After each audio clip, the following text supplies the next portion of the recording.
গাইছ এইবাৰ ওলাইছো আমি এইবোৰ গুঠিবলৈ নতুনকৈ শিকাইছে মানে কালি গৈছিলোঁ ৱৰ্কশ্বপ কালিৰ পৰা মানে আৰম্ভ হৈছে আমাৰ বাকচকত এটা নতুনকৈ আহিছে মানুহ আহিছে কালি এগৰাকী নাযোৱা হ'লে আজি প্ৰথম আছে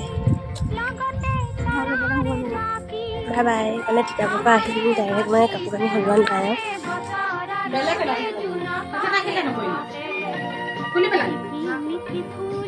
কালি যদি নুখুলে নহয়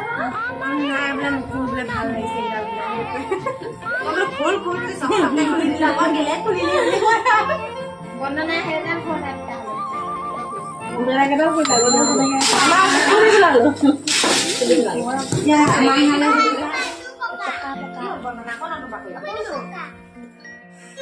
এহেঁতি বোলে আম খাইছে আৰু খা দেই